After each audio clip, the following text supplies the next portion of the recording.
And welcome back to White Claw Wednesday.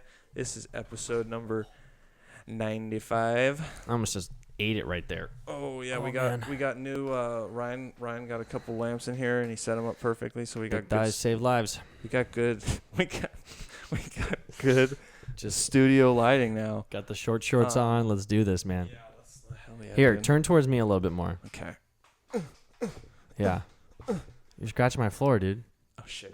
I'm just kidding. No, they're on felt pads too. Felt Felt pads on everything. Yeah, felt pads on everything is a good move when you're not working with carpet. My headphones are still twisted. Give me a sec. Thank you. Okay, there we go. Now I'm good. Oh, where am I? All right, dude. Let's crack these, man. Perfect, yeah. This has been the longest Yeah, that intro. was the longest claw grab. Oh, mango. Yes, Cheers up, brother. mango. Cheers. Mm. So I fell asleep watching Dune. Okay, tell me, is it on HBO Max? Like It is. no fee? Well, you have to have the $14.99 plan. You can't have the $10 plan. So there's two plans. There's the ad I plan, don't which know is if I have $10 a that. month, and then there's the $14.99, which is the no ad No, plan. I don't have ads, so I'm good. You don't have ads, so you're good. Yeah, then you Wow. can watch it. Yeah, I'm really surprised that they're doing that. Yeah, I am too. I mean, it's still coming out in movie theaters and stuff, and I guess Mm-hmm. no, but it's weird. It is really weird because it's like I'm watching this movie on HBO is really the only one doing it too. You ever notice that? Actually, I noticed Halloween Kills, the newest Halloween movie, which Oh, came out a couple weeks ago. That movie was streaming on Peacock at the same time. Isn't Peacock free? But you got to pay for the. You definitely have to pay for the plus version to watch that movie for sure. But yeah, I mean, HBO isn't the only one that's doing it, but they were the ones who like made it like, okay, this is a thing now. I don't know if I like it. Not even that, actually. That's a lie because Netflix was also having like The Irishman and certain movies released in theaters as well. But HBO Max was kind of the first one to do it with like movies that cost, a ton of money. a that ton are of big, of big, money yeah. and really can only make a serious profit by being exclusively in theaters. Yeah, I wonder what the difference is. Like, I wonder how they calculate whether something's successful because it's streamed online. Mm-hmm. I don't know. Very strange.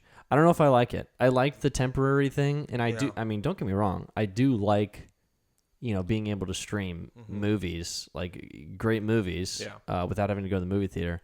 But I also kind of like having a movie theater and having like pristine movies go to the theaters and you see it in the theaters. It's fun, And it's also certain shots look a lot better in the movie theater than they do on Sound, a small screen. Yeah. Yeah. And also it's kind of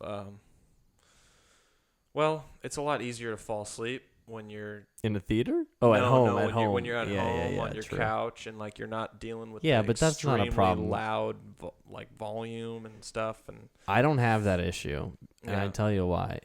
Anytime there's a screen in front of my face, I can't fall asleep. You can't fall asleep. No, that's a good trait to have. I don't know. It's good and bad. Well, I mean, it's good for like not falling asleep during It's good for when you want to be entertained. Yeah, but you when want to go to sleep. You want to go to sleep. Yeah, it's tough. And you're not. Because a lot of people, responsible. I feel like a lot of people fall asleep with the TV on. I feel like that's some like people. A It's like thing. it's like it's, they put the TV on like when It's in like their room when they're going to soothing. bed. Yeah, It's like a way for them to fall asleep. And also, which I kind of understand. I do like too. Sound. Yeah, I do too. Yeah. Yeah, it's kind of like white noise on your radio or your alarm. But I'm the kind of falling asleep that is the worst kind in a way because I refuse to like give in to the fact that I'm falling asleep. Like I don't. You're the person like this. Exactly. I'll fight. I'll You're just fight twitching your head. I'll fight it the whole movie. Yeah. And the funny thing about fighting sleep for a movie is it's really you get the same. You take in the same amount of information as you would if you were to just straight sleep through it. Yeah. The whole in and out thing doesn't work Oh, any better than just being out the whole time. Yeah. Getting pieces like you're just gonna like if you look at like a. Were you there in Tahoe when we were watching Prometheus? Yeah, that was a case of me. I was not in a mode of I'm gonna fall asleep. I was in a mode of I'm gonna make sure everybody is awake and watching this movie right now. Well, I had already seen Prometheus, and I had already seen it too. Yeah. And I think you and me were the ones who were like pushing it, like, oh guys, like, well, let's watch this. This is a good movie. This movie's fucking sweet. Yeah. And then we put it on, and I just specifically remember. I think everybody was pretty much sleeping through it. I maybe not Sam, but I know Scott and Michael were. I think I even fell asleep a little bit. Which is okay because you see. I mean, we were in it was a tire. I mean, we were doing a ton of stuff. I remember looking at Michael and just continuously seeing him fall asleep, and every time he'd fall asleep, I would wake him up, and over again, I just kept doing that the whole movie. Like it was every 5 minutes. Yeah. It was really every 5 minutes. Frank's the guy that's like, "Hey, Michael, you paying attention? Hey, are you guys still awake?" That type of vibe. Ooh. Sometimes you just it's kind of like when you put on a song in the car and it's the first time you're playing it for your friends and you want it to resonate with them. You want it to resonate with them, and you just want a reaction, and you're kind of excited for that reaction. Yeah.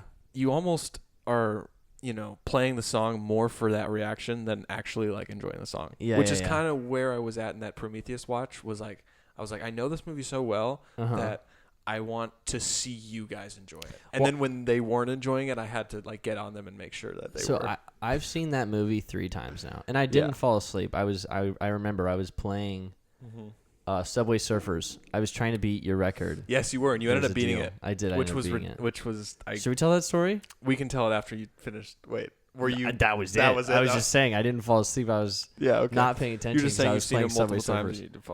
Yeah. But basically, I was bragging about my Subway Surfer score. It was like 3 million or something like that. 3.6 mil. 3.6 mil, which is a really good score. Yeah, and Ryan was like, that's like an hour and a half. Yeah, no, it was a long run. I remember I did it a long time ago, and I've had the app on my phone for pretty much as long as I've had an iPhone, and the scores stayed with me, and Ryan took it upon himself to download the game and never played the game. Yeah. Well, you were talking. Well, I was talking about how impressive the score was, and then Ryan's like, "Well, Frank, it's just a stupid phone game, and I could get to that score and beat it if I just downloaded the game and tried it." Yeah. And I was like, "Well, Ryan, you definitely couldn't, because it took some skill and some work, because I had the game for so long. Yeah. And I really had built my way up to getting 3.6 million. Yeah.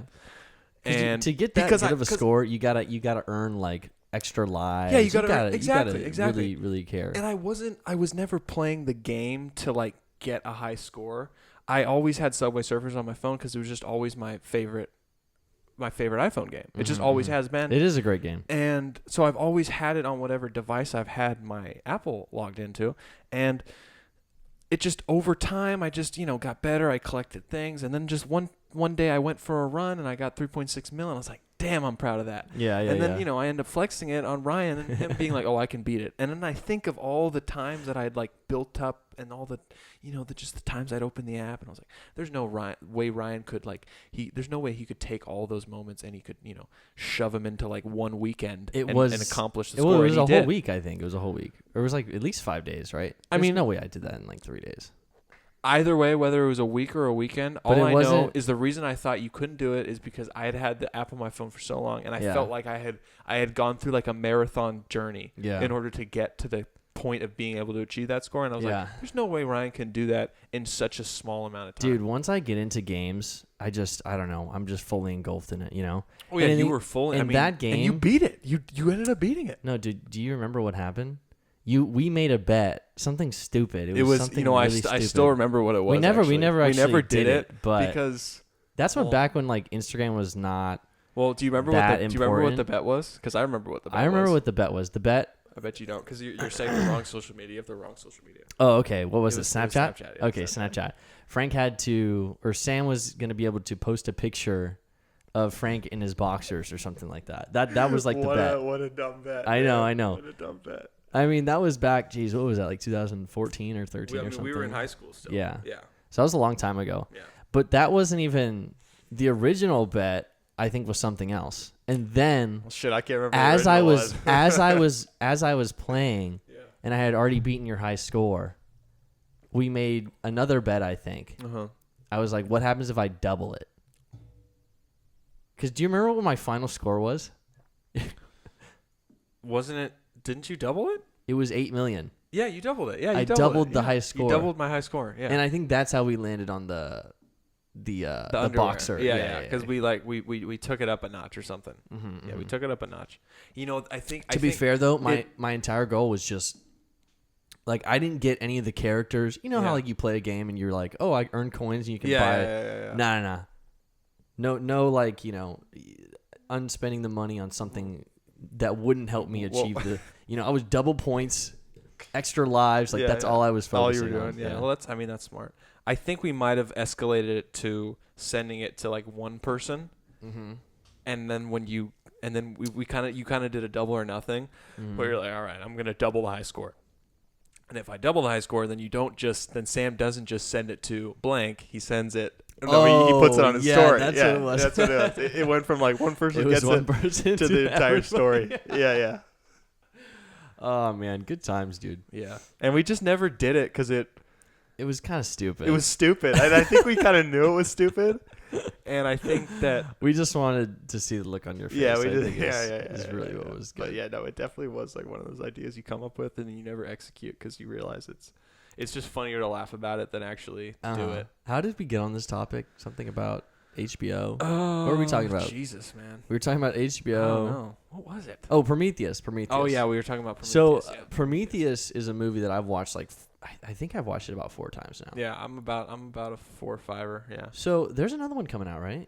Well, there was Alien Covenant, which was the follow-up to Prometheus. It's a trilogy, right? Yeah, and there was supposed to be another one because Alien Covenant ends with her getting put back into cryosleep and realizing that, okay, spoiler, her getting put back into cryosleep and realizing that it's the bad android. That's right.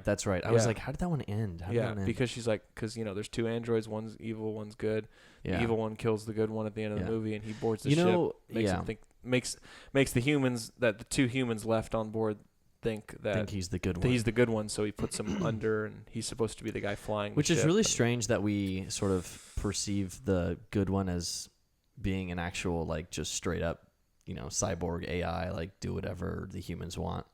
Because in the actual bad one is the one that has some inkling of, like, free think, Yes. He does go crazy, but see, that's again, like, that's what's so fucking cool about AI. And like, if you guys haven't seen this movie, you're gonna understand nothing that we're talking about. Yeah. But you should watch. Definitely watch.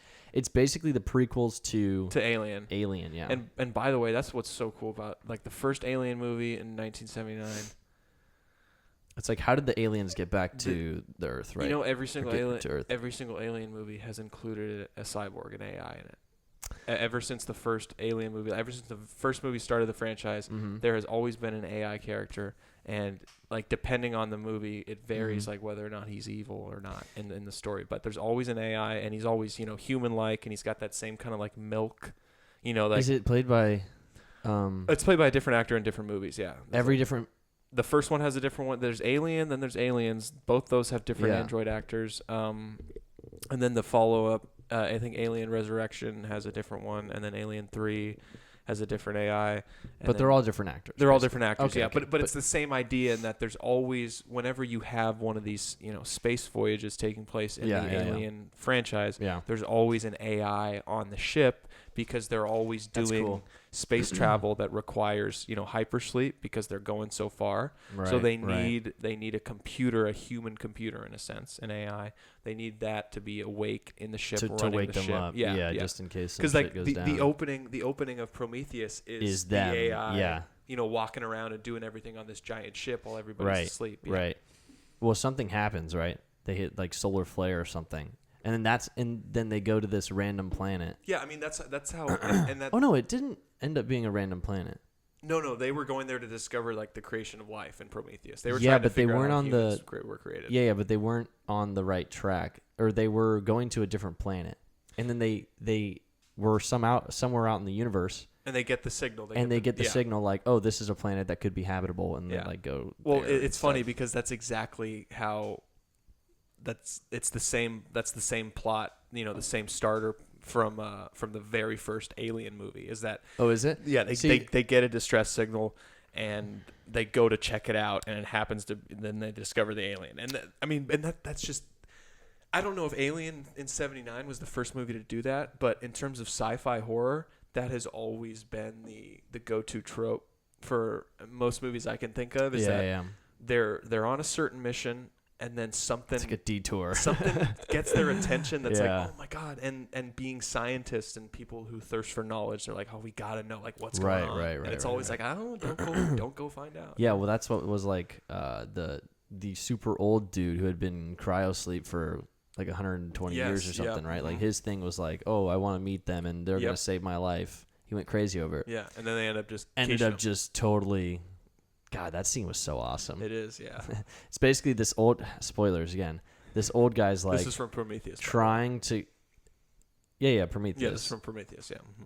He like awakes this giant, I guess, human ancestor. Basically God in a sense. Yeah. That giant white figure is basically God because he like invented humans. Right. So he invented the human race, and he's like trying to communicate with him, telling him to save his life, and the dude just totally kills him. Just rips his head off. Does he rip his head off? Well, he rips off the android's head. Yeah, he rips off the android's head, but then he throws the old dude. I think he just throws the old dude. Just like a rag doll. Like just throws him against the wall, and then they pans over to him, and you just see him like slowly dying. Yeah. Wow. But he does crazy. He does rip off the android head. He does, yeah. Well, then the android actually lives off of that. And the android lives, and he ends up getting Elizabeth Shaw. The Noomi Rapace, I think, is the actress. And they didn't even like each other. Yeah. But she survives, and then his head survives. Yeah. And then she, picks up his head and gets on a ship, and she takes off. And she's like, and then the movie ends with like, oh, I'm like looking for more answers with David. I think. Right.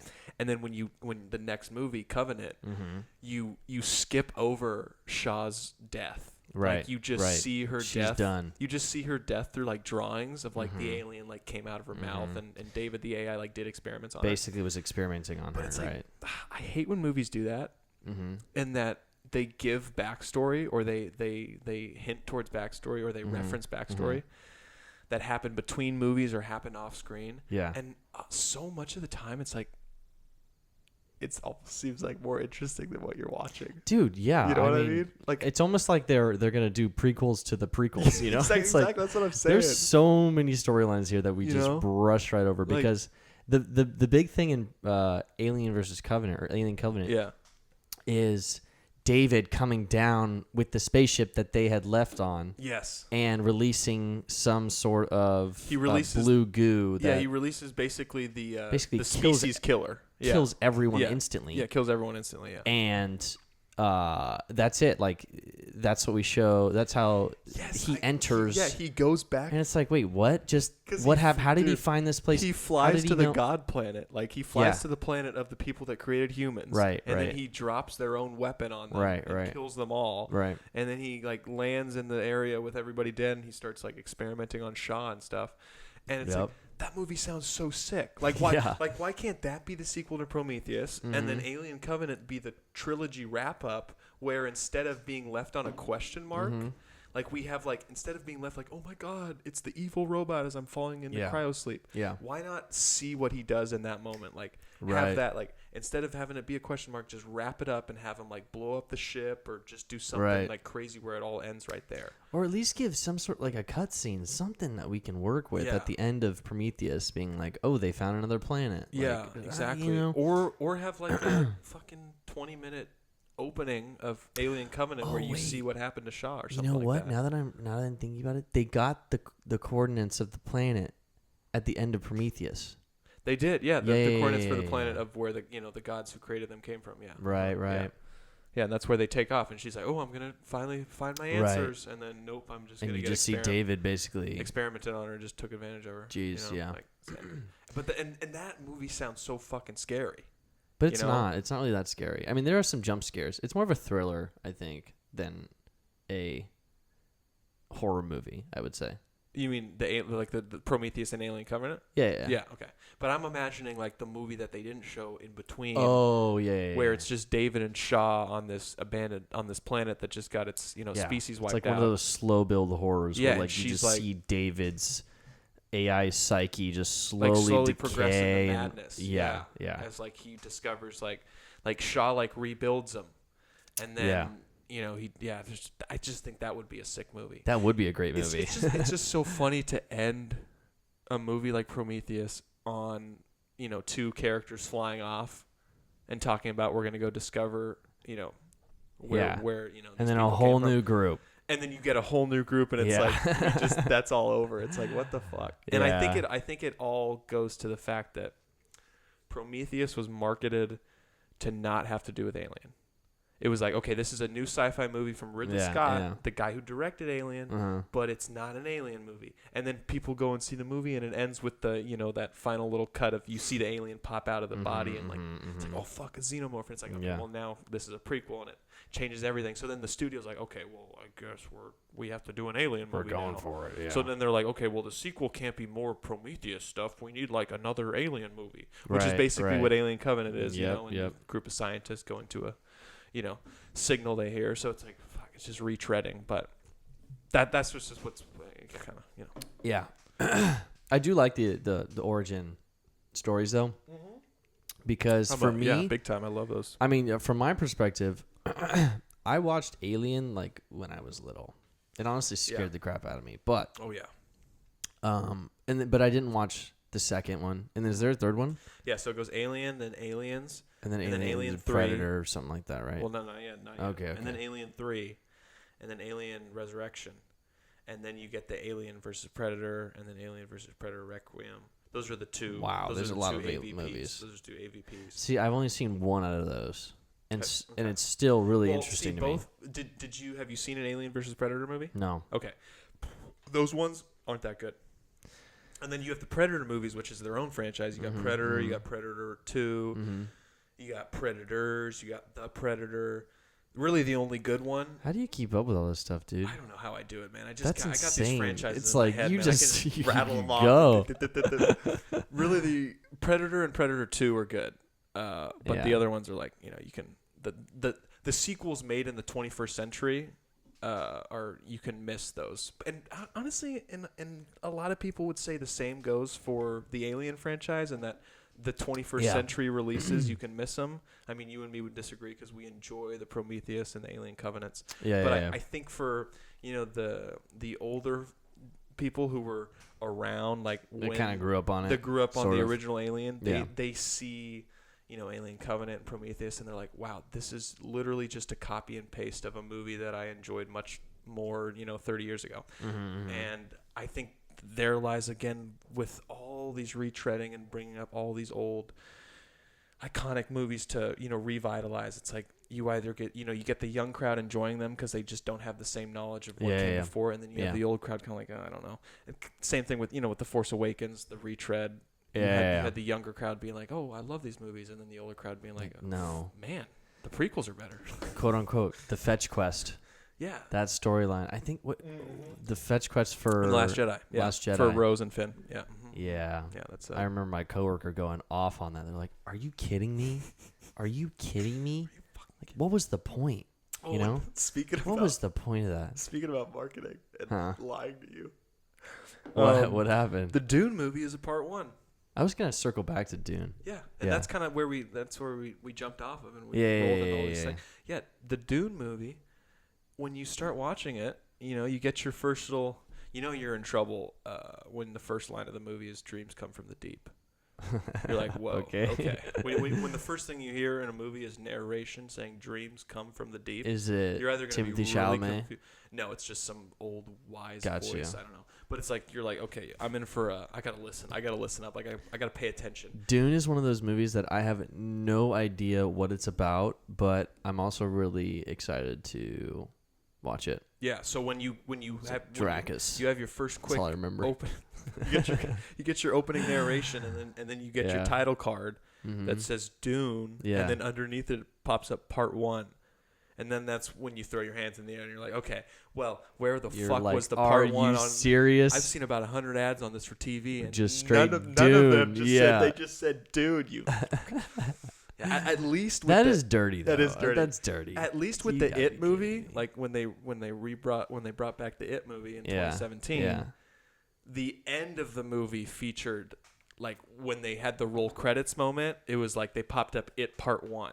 That's how you do it. Exactly. That's how you do it. You're like, okay, I just watched. Oh, there's another one coming. Yeah. But when you start your 2.5 hour movie with a Part 1, and you know that part 2 is until 2023, dude, your energy to stay awake, like me, just kind of goes away because I'm watching this movie and I'm thinking, okay, is it Warner Brothers? Yeah, it's Warner Brothers. Not cool. I'm thinking, Not cool. Warner Brothers does a lot of questions. Why would they do that, man? But come on, that's what is the thought process behind that? And I already know, like, and before even watching the movie, like I see like on Instagram, Dune Part 2 announced for 2023.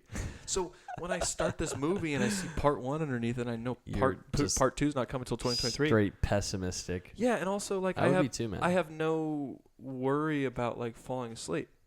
Because you're like, it doesn't matter. It doesn't, because I only need to see this when the second one comes out. Exactly. I'll just rewatch it when the second one comes out. Man, that pisses me off. And by then, because HBO's doing their whole, the new movie, it's only on the service for 1 month.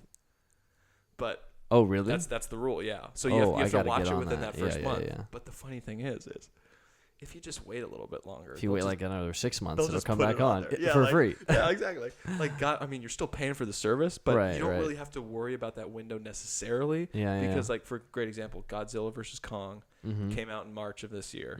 And it's, it had its 1 month run on the service. It got taken off. And then for the past 2 months or so, it's been on there. So that makes sense. Yeah, that totally makes sense. So as I'm falling asleep to Dune, I'm just thinking of the sweet thought of it being on HBO in a couple of years before the part 2 comes out. Yep. Then I can just watch it and be ready. Well, did you see? You saw? Oh, I sent you that. I sent you the Tiger King 2. Yes, coming out November 12th. Yes, dude. Literally, I sent that message. Also, super excited about that. I'm excited for Tiger King because Part 2, one, I mean, we kind of talked about it, the whole Carol Baskin thing, but she's doing Dancing with the Stars now, so I'm excited to see some of that footage featured behind the scenes. Something. Like they got to be interviewing her, right? Yeah, they gotta be doing something. And I also want to know what's going on with Joe Exotic and like what's his current status with getting out of prison and stuff. And also the other exotic animal owners, they're all very right. Like what's going on with the industry right now? Yeah, definitely. I'm excited for the guy who's shirtless in all his interviews. Yep, with the monkey climbing around. The dude without teeth and stuff. Yeah, and who actually has. And then teeth. there's who has teeth now, and then there's the dude who always has the bandana on with the hat over it. That guy's also a funny time. Yeah. So, anyways, I sent that message, and then literally I'm logging on to Netflix, and it's on like popular on Netflix right now or trending or whatever that section is. It's Tiger King 1. Yeah. So I'm like, oh yeah, that's definitely the same thing as with Dune and all these other things, dude. It almost makes me not want to watch it. The part 2? Yeah, well, part 1 right now because I was like, oh, Dune, I'm super excited. Oh wait, okay, you're jumping you're jumping from Tiger King to Dune. yeah, gotcha. So back to Dune. I don't know that bums me out, dude. Dude, I'm especially that they put that right in the front. Right now, they just started. Right now I gotta look up when the Dune book was written, because there's a lot of stuff in this movie because it's based on a book. See, I didn't even know. Like, this is what I'm saying. You didn't even know it was based on a book? Yeah. So these movies come out and everyone's like, "Oh my god, like this is so crazy," but I have no prior knowledge of it. Okay, so August 1965, and the trailer doesn't give me enough. Okay, but I'm down. So. I'm already giving it that benefit of the doubt because I just looked up the published date for the first book, the first Dune book, and it was 1965, and I was only doing that check because the first Star Wars movie was 77. I'm almost sure of that, and there's a lot of when you're watching Dune Part 1 and you're not coming from a place of having seen the one that was made in the 80s, I think, and then also having not read the books. You're learning all this new plot stuff and planet building, world building stuff, and you're like, okay, a lot of this is reminding me of Star Wars. But that concern has been thrown out the window now because it was written before. Because it was written before, and now I know, okay, original stuff. So that's all good. And maybe George Lucas got some ideas from Dune. It's starting to seem like if I'm putting the pieces together, because once you watch the movie, you'll be like, wait, that's like kind of like Star Wars. Wait, they have Force too? Dude, they do. What? They do. But it's not exactly like the Force. Okay, it's just like you extra power. You want to know what it's called? You want to know what it's called? I've seen it. It's called The Voice. It's called The Voice. Of course it's is. Called The Voice. God, no wonder it didn't take off. No, exactly. No wonder it's hard to make into a movie. How are you gonna call it The Voice, man? Yeah. What the hell? Some things are hard. That's the funny thing I think about transitioning from page to screen. Yeah. Is that when you read something, it might sound better than when you try to get someone to like say it seriously. True. Like, because the voice, I don't know, it leaves it up to the imagination. Yeah. I think. Yeah. Versus like the force is like, okay, you're pushing something. Yeah. So like it makes sense. Yeah. So basically, the voice is just if I wanted to get you to go get me a milkshake or something like that, there would be a specific tone of voice that I could use that would make you just go do it. What is the voice the same thing that I saw in the trailer where Timothée Chalamet has like, it's almost like flames following his punches? That's in the trailer? Dude, I swear I saw something like that. What? I don't remember that. I mean, I was maybe asleep I'm for some of the insane movie, right but, now, dude. I mean, that sounds like Shang-Chi. That was from Shang-Chi. Are you not thinking of the Shang-Chi man. trailers? Because he had like the energy coming from his fist as he was punching. No, dude, this is straight up Dune. Okay, this is Dune. For sure, I got that image of like some extra power or something. Okay. Something's going on. Okay. Well, I mean, I might have fell asleep during that. I might have been knocked out during that part. But no, the voice is pretty much if I was just to go like, Ryan, get me a milkshake. And then I just like, boom. and you went and got me a milkshake. What if I have the voice too? Then I mean, the way it was seeming from Yeah. the movie or what I was picking up Yeah. on is it's like it's very much like the Force in that it seems like anybody could do it, but not everybody can do it. Because it's like it's about like finding the pitch or something in your voice. That there's like a certain pitch or key to hit with your voice where you can get people to just do what you want, do your bidding. What if you got screwed over? Like your like your voice pitch is just toxic, you know? Like you're born with it. Like you can't talk in any other tone than the commanding tone that gets people to do what you want. want. No. Like your voice pitch to get people to do what you want is just so annoying. Oh, okay. It's like you gotta be like, you're like, Rick, go get me a glass of milk. Yeah, you're like, oh, Ryan, please go do this for me. Yeah, you're talking. Yeah. Okay. That would be kind of weird. But theoretically, it kind of has that vibe in the movie. I mean, they don't do it that stupid, but it does feel that way. And like, there's a part where Timothée Chalamet fucks up using the voice, and his mom is like, "Oh, wrong pitch," and she goes like, and she like goes into it really quick and does it correctly, and then like he copies her and like does it really quick and does it correctly.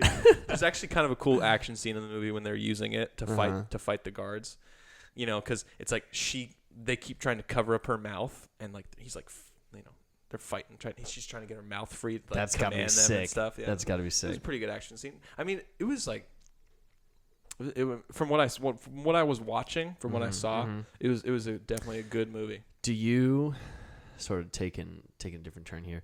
Do you don't keep up with esports that much, do you?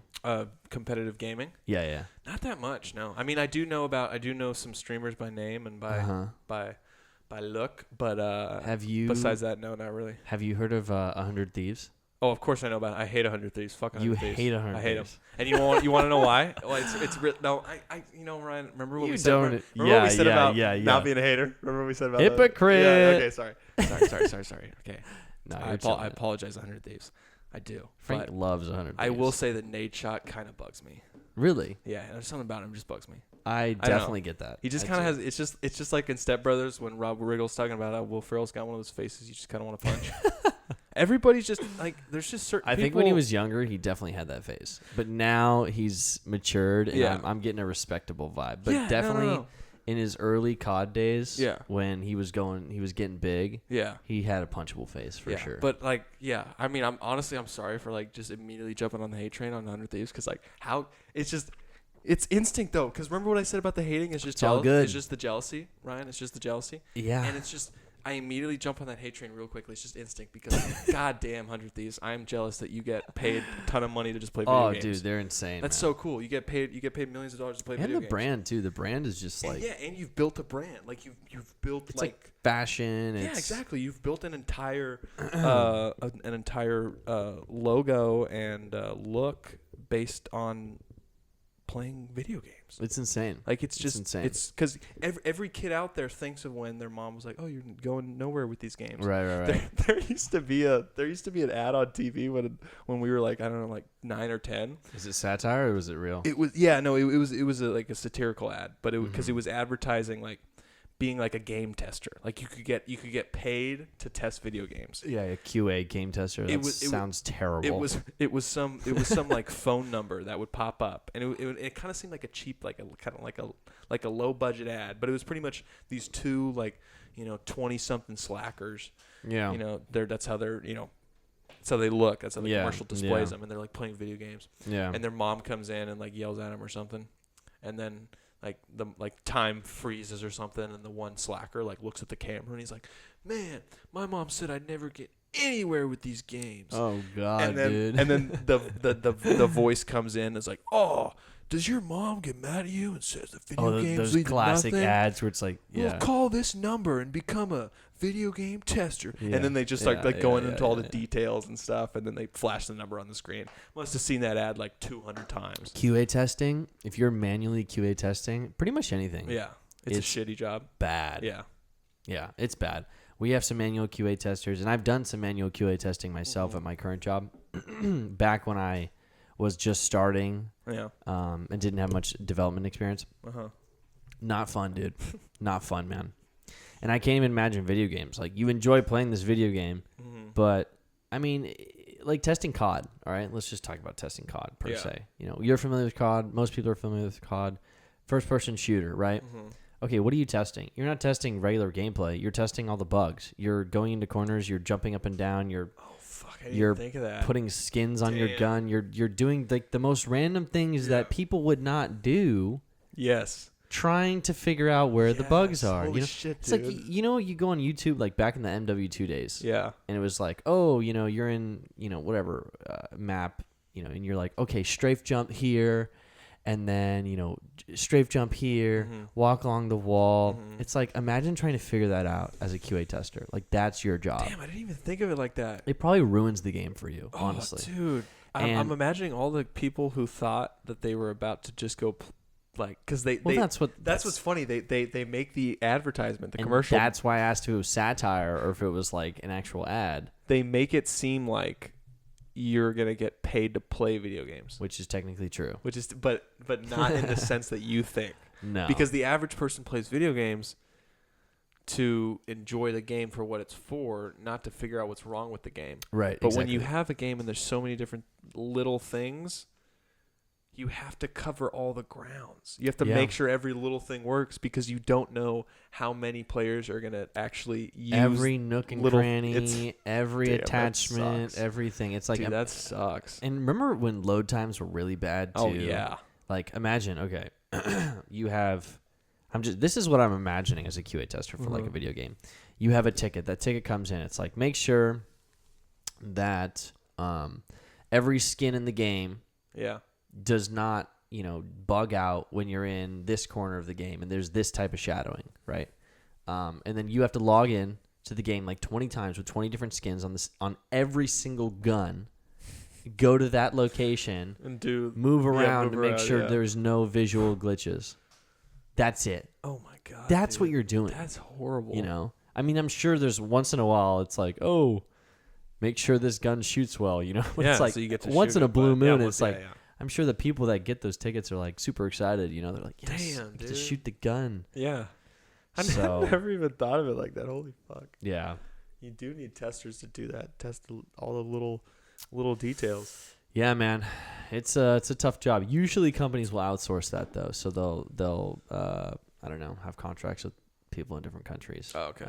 To do that work. So yeah, man, that's what a QA tester is. But I brought up 100 Thieves. There's actually a person that had worked for 100 Thieves that I think works for them now. Yeah. That started as a QA tester at Activision, which does do Call of Duty. Oh yeah, of course. Anyways, fun fact. But two things about 100 Thieves, like the reason I brought it up. One is that they're so big now, and like I've been following them, but I haven't been like super into it. I've just been following them, and they're doing these crazy announcement videos right now. And I think you would really, really enjoy this announcement video that they did. Basically announcing what? Announcing a creator coming on board. Like, oh, we're in contract with this person now. Oh, we've signed this new video game player? Yeah, okay. I think we were talking about fighting scenes or whatever. And 100 Thieves just did this announcement video. That was with like some guy like named a fight scene? Will Neff. Yeah. And dude, it's so good, man. Because it's satire, but it's also high production satire. Yeah. Like it's like they know what they're doing. Like the creator is just totally, milking it and in the fight scene like this and like screaming really loud. And then at the end, I don't want to spoil it for you, but at the end there's a twist. And I'm going to show it to you after. You don't want to spoil it to me like Amanda spoiled the latest episode of the morning show? Yeah, or like we spoiled Prometheus to every one of our listeners. But at this point, if you don't know that you're going to get spoilers on this show, I mean, come on. And also, Prometheus is fucking almost 10 years old. Yeah, that's right. And the morning show is happening right now. Good point. So before this episode, Frank watches the morning show, we watch the morning show, and Amanda just totally spoiled. I don't remember ever making major. I swear I didn't tell Amanda I was caught up. I think I thought what I told her was like I you watched season one. I was like, I love the show. I watched all of season 1. Yeah. Sam is currently watching season 1. Yeah. I'm waiting for him to get caught up, so we'll watch season 2 together. I'm pretty sure that's what I told her. That's probably exactly what you said. And then she just drops the. And the funniest thing is, Ryan, literally the last thing I was doing before I drove over here was watching the episode that she ended up spoiling, and I was like 10 minutes from the end. No. I kid you not. I was literally I was 10 minutes away from finishing the episode, and I'm like, okay, time to go do the podcast. What are the chances? And then I get here and Amanda just drops the news that I was 10 minutes away from it. And it's some big news, dude. It is some big news. And it's like honestly, a major player in the game, and something major happens to them. And the actor who plays him, means good a lot, actor. Means a lot to Ryan and I. Has a dear place in our hearts. Yeah. And everybody who has good taste in TV. Yeah. So she's actually going to be on for episode 100. So you could bring that up and we can squash the beef. I'm seeing some real tension in the house right now. I was like, oh shoot, and it was funny because I instantly knew. It was like because when she said it, so did I. I was like, what is happening right now? She said the spoiler as if it was like a real life event that happened. She just called my name. And then she was like, can you believe they blanked the blanked the blanked? Yeah. Almost as if it was like a thing that happened in the real world. And that's kind of the way she was talking about it. Like it was some news with... Like it was some news. Like it was a real person. Like a celebrity or something. Exactly. And it was funny. As soon as I heard it, there wasn't any sort of like translation in my head of like, oh, that's a fictional name. Where is that fictional name from? Oh, it's from this show. Okay, the show's been spoiled. It was so immediate. Like I immediately knew what the heck she was talking about because I had literally... you were just watching... I was just watching the show. So it was so freaking fresh in my mind. It was just like... What's great about you talking about it right now is she can definitely hear us, and I love it. I love it. So we're gonna revisit this topic, I guess, on episode 100. Yeah, I think we'll have to. Yeah. So yeah, man, I really think that you should check out this 100 Thieves video. Check out this 100 Thieves video and see what they're doing now. And not only just that, it's a really cool video, announcement video or whatever, but like just the fact that esports has gotten to this level to where they're doing. I mean, to me, again, it's satire, so it's made to look funny, but like, it was really well done. It's good. Yeah. Like it's high production value. And to piggyback on that high production stuff, they also did this video recently with Lil Nas X. Nice. Where they were doing he's like the newest Post Malone in that, he had his White Iverson song in Old Town Road. Yeah.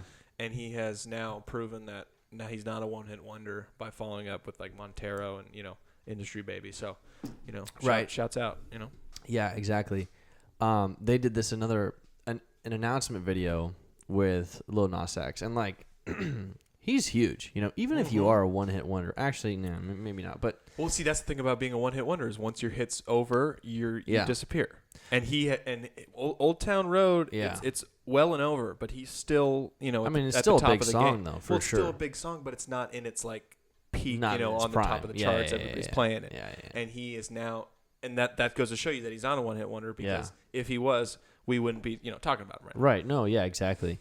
And it was an announcement video, and they were doing. It was sort of like they did half of like "Call Me by Your Name," and then they switched over to "Industry Baby." Yeah. And it was like hyping everything up. Yeah.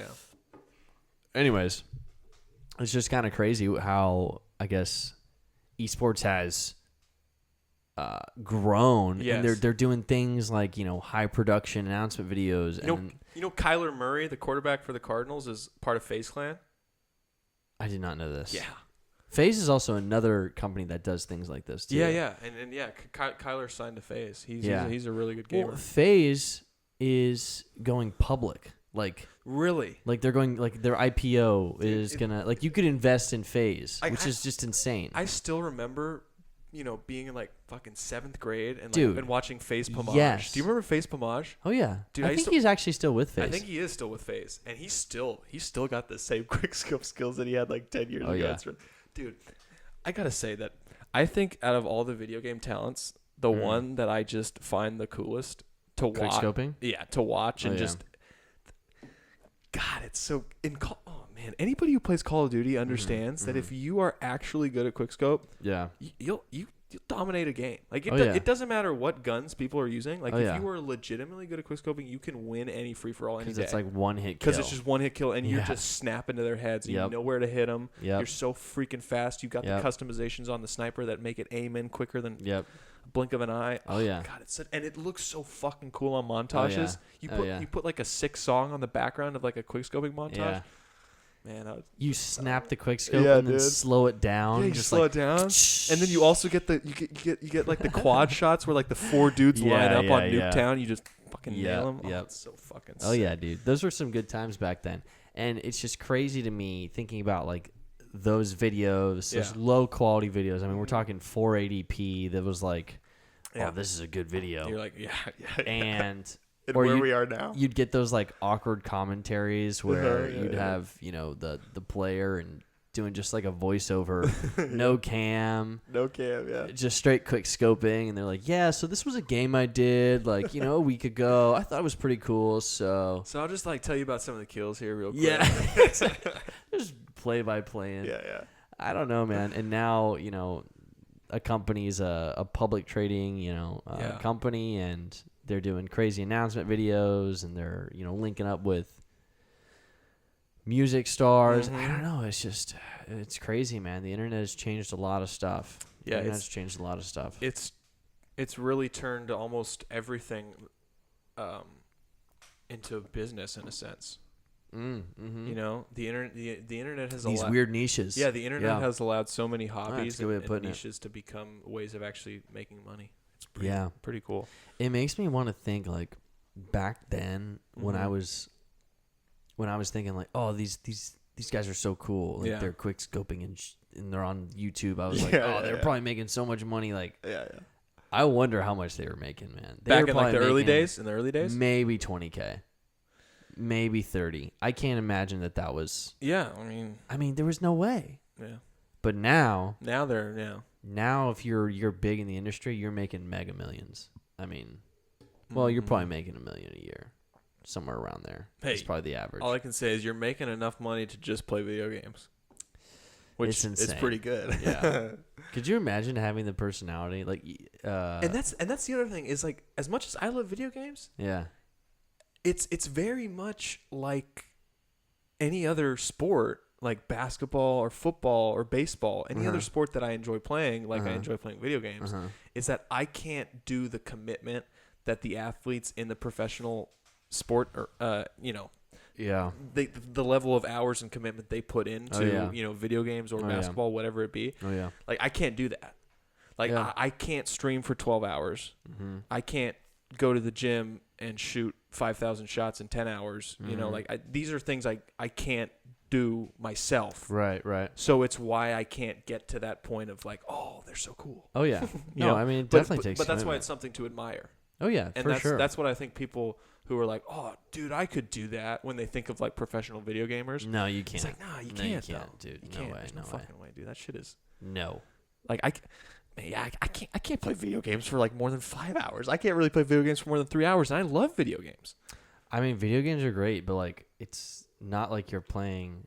Like I play video games to enjoy video games, you know. That's exactly why I play them too, and that's where I think you get into the whole limited amount of hours. Yes, because it's kind of like diminishing returns. Yes, and then I love pizza. You love that word, and I love that you love it.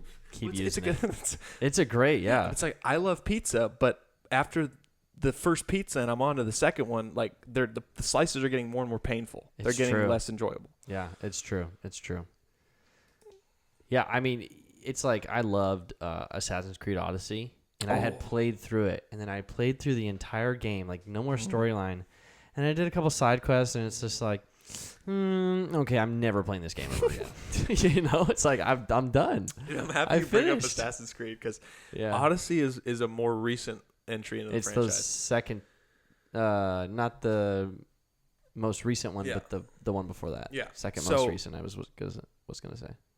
Did they still do the whole loading screen? You're running around in the Animus. Was that still a thing? Because I don't know if you remember. Because I only played like the first 3 Assassin's Creed. Pretty much the last one I was into was Assassin's Creed 3, the one that was American Revolution. No, they don't do that anymore. Okay, yeah. Because up until like for the first 3 Assassin's Creed, every time you were in a loading screen, you were in the quote unquote Animus.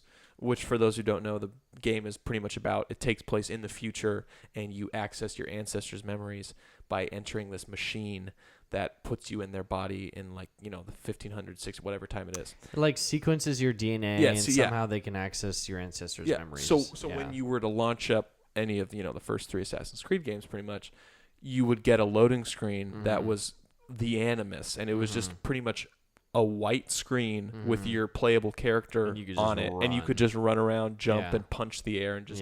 And I always thought it was interesting because I was like, why did the developers add something to the loading screen that to me would seem like it would make it harder for the game to load? Like, why would you make the game run a character running? Why would you give me the ability to control my character when you're trying to load? Like, isn't that, like, kind of, like, you know, clashing heads in a way, and that me, like, jumping and punching the air over and over and over again is kind of interfering with the disc's ability to load the actual level? Like, good point. Yes, it is, but it's probably so minuscule to the point where they're like, these loading times are so long that this won't make a difference. Regardless, we need them to do something. It probably did hurt the loading times, but not by much. Okay. You know, and I mean, remember back then, loading screens were a lot. They were a long time. They were a lot. I remember playing like Crash Bandicoot, and oh my god, dude, the loading screens were like sometimes it would take 10 minutes. And I'm also, like, what the hell is? I mean, that was like PS2, but it was also funny because there were different levels of loading. That was so loud. There were different levels of loading screen. There were different levels of loading screen lengths for different games and different missions and different, you know, everything. Like you would kind of like know, like, oh, if that symbol pops up in the corner, like, oh shit, we're in for a long. You know, the thing that Assassin's Creed has sort of stepped away from, they're more about, and I've played a lot of the games in the franchise. It's literally my favorite gaming franchise. Yeah. They have migrated away from the future playthrough and more towards the ancestor story. So, like, the majority of Assassin's Creed Odyssey, you're playing as the quote-unquote ancestor. Okay. So you're not really focusing on the future. There's very little playtime as the present-day person or in the future person. Yeah. The person that you're in the mind of. So they've done that, which is versus the other games. It was a lot of story building and stuff like that with the, present day person. Yeah, with Desmond, like, learning about his ancestors. Desmond was like a big character, and there were even now he's not a character. Like anymore. Like I remember missions in the first 3 Assassin's Creed games where you would, especially the third one, where you would be outside of the Animus and you would just be free running as Desmond, like in the modern future world. Yeah, and, jumping around and stuff.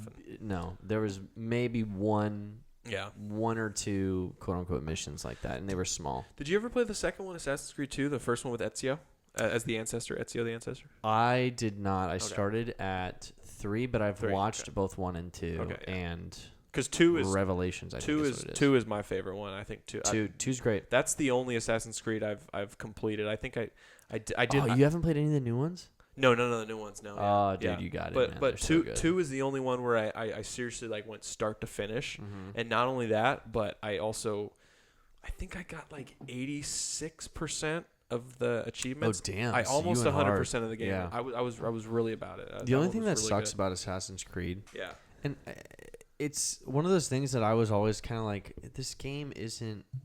It was like they were trying to make it, like a Call of Duty type vibe, where you'd play the campaign and then you'd go and play multiplayer for the rest of the game. Yeah, for the rest of the time, it didn't work. Yeah. It's like, just stop it. Like, you need to transition into just straight campaign. Yeah, one and done. Did they do that with Odyssey? They did. There's no multiplayer, and I love it. Honestly, it's so cool. And you know what's funny about you saying that is that, guess what? So, the first game that introduced multiplayer, guess what game it followed? Assassin's Creed 2. Assassin's Creed 2. Oh, wow. So after Assassin's Creed 2, Brotherhood came out, and that's when they introduced multiplayer. So, it's funny, me saying, like, oh, Assassin's Creed 2 is my favorite. It was the last one before they did multiplayer, and then you're like, oh, Odyssey is my favorite. Yeah. The first one following the multiplayer. So it's kind of like the bookends there. Yeah, I played... Well, I don't think that's... what was the one before Odyssey? Origin. Assassin's Creed Origin. Yeah. It was in Egypt. Also an awesome game. I don't think that one had multiplayer either. I can't remember it having multiplayer. But Assassin's Creed 3, which is one that I really started, enjoying and playing and like diving into the franchise. Yeah, I played that one. That was good. That was the one in America, which was really cool. Yeah, the American Revolution. Yeah, I thought that one was sick. And you're a Native American. I like riding the horses in that one. That one was fun. Yeah. That had multiplayer too. It did. It was cool, but the thing was, it's just, it didn't have enough depth, and the game doesn't have enough depth to play multiplayer. It's like you're the assassin. Yeah, and you're trying to you can't have multiple assassins. Everybody's an assassin, and everybody has like a hit that you're trying to take out another player, and then they're trying to take out somebody. Right. And you're just basically walking around a map and trying to be stealthy and assassin. It's like a first-person shooter. That makes sense because you're just literally shooting the entire time. Yeah. But with Assassin's Creed, it's like a lot of it is stealth. I will say, though, when you got an assassination on multiplayer, it was pretty satisfying. Oh, that's true. It was pretty damn cool. No, to it's true. It's true. Player. No, absolutely. But I wouldn't be able to play it for hours on it. Yeah, no, I 100% agree with you. Probably the longest session I did on Assassin's Creed multiplayer was like 30 minutes. And that was, mostly because not being... If you're not good at some games not it's a hard multiplayer. Yeah, some games not being good at them makes it harder to enjoy it. It's hard to start out, I think. It is. Because like you start out in multiplayer and there's not that many people playing. So the ones that are playing are usually good. Really freaking good or really bad. It's like one or the other. That's the thing. Yeah, that's the thing about a lot of multiplayer. A lot of multiplayer games outside of like the huge ones like Call of Duty and Fortnite. It takes a little bit longer to find a match, and once you do, they're probably so fucking good. Yeah. Like most fighting games, if you go like online on any fighting game, you're probably gonna get your ass kicked, unless you yourself are one of those people. Did you ever play Battlefield 1942, the World War II one? No, but I do remember when it came out. Oh, dude, that multiplayer was that tough? Not tough. Yeah. So freaking good. Good, yeah. That game in general was great, but the multiplayer I remember was that so coming prime. out. Because you literally have these maps, and they were islands in the Pacific Ocean. It was only Japan. It's like the, quote-unquote enemy or whatever. Yeah. I mean, I guess you could be on both sides with the game. But, oh my God, it was so good, dude. I bought that game for like, it was like $5. Yeah. One time on the PS Store when I had a PS3. And I must have... Because I was so bored with Call of Duty, and so I bought that game, and it was one of the best buys I've ever had. Great game, honestly. Shout out. And it wasn't popular, which was crazy. Yeah, it wasn't buggy. Like there was no hackers. It was great, man. It was great. Always good when you can find a game that hasn't been ruined. Anyway, so we got on this tangent because we were talking about Hundred Thieves and Lil Nas X. I have been pounding Lil Nas X's Montero, and it is a great album. You've been bumping Montero. Okay. Dude, on repeat. It's really good. It is? It's really good. Damn. Okay, I haven't listened to it. Except for Industry Baby. And the Call Me By Your Name. Okay, I want to preface this by saying I really like him because he can do so many. This is gonna sound generic, but he can do so many different genres. Yeah, okay. I mean, he almost sounds like he has an alternative song in there. Mm-hmm. He's got multiple pop songs. This is genre bending. Okay, multiple soul songs. Nice. He's got. I wouldn't say he has a straight up rap song because Industry Baby is. It's rap. I should say it's rap song. Yeah. There's another song which is rap. I would say or hip hop. Because he's got some rap artists on there. So yeah. I mean he's just got so many different levels to him, I think. And honestly, I'm super impressed. And I knew about Lil Nas X, and I had listened to like his big ones like Old Town Road, Rodeo, and Industry Baby. Yeah. But when I dove into this album, I'm painting right now in the house. So you're listening to music. Yeah, you gotta just straight cover to cover or whatever you say, front to back. Yeah. It's great, man. It's great. Wow. Okay. Well, I'm gonna have to give it a listen to it. But you got to be able to appreciate all types of music, you know. Well, I like to think I can. Even the the Stallion type of stuff, where it's just boom, boom, boom, in your face. Hands on my knees, shaking ass on my shit. Hands on my knees, shaking ass on my shit. I love that hook, man. And you know what? I don't really dig it, but I can appreciate it. And it's fun to say.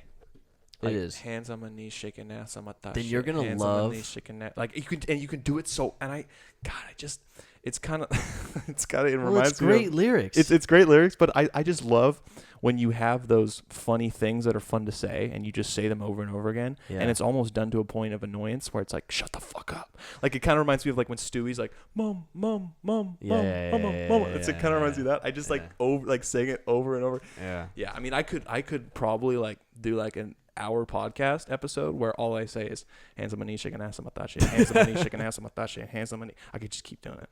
Well, it's great lyrics, man. It is. You think about it, you're like, how has no one else said this before? Exactly. How did nobody else come up with these words? Hands on my knees, shaking ass on my shit. On my shit.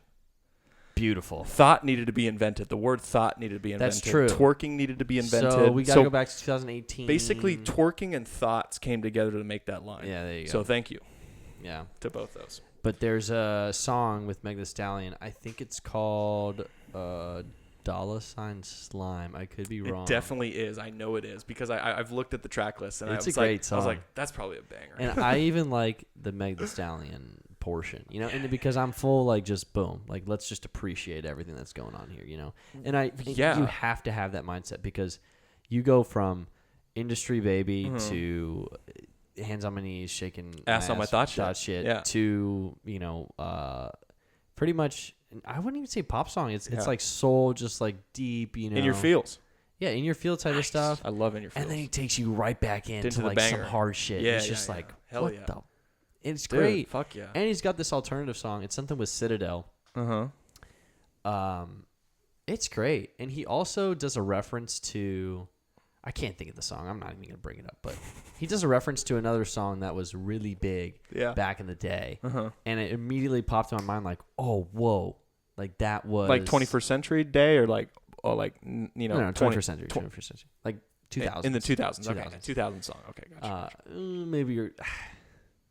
I don't know. I'm bad with timing that type of music, but I'm saying here's what I'm asking: would your dad get the reference to the song? No, because it's a rap song. Okay, see that's what I wasn't like. Is he referencing like But that's not part of the Citadel one. That's another one. But the Citadel one is somewhat alternative. Okay. And I don't know. I just feel like a lot of the songs in the album are really freaking good, like really good. But you have to be able to appreciate all types of music. Okay.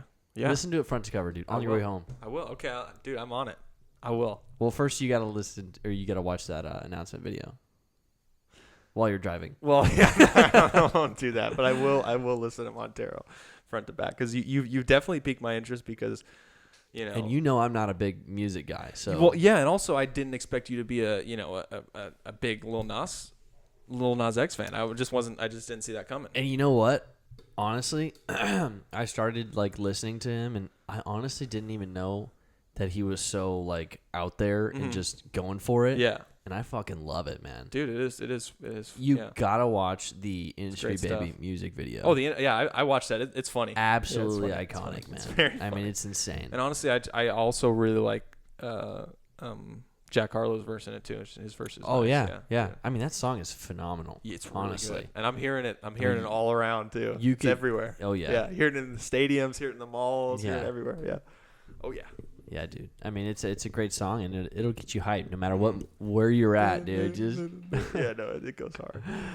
Yeah. All right. Well, let's shout out Lil Nas X for proving the haters wrong and showing that he's not a one-hit wonder. Absolutely. Episode 95 coming to a close. Cheers up, Ryan. Cheers. Thanks for listening and subscribing.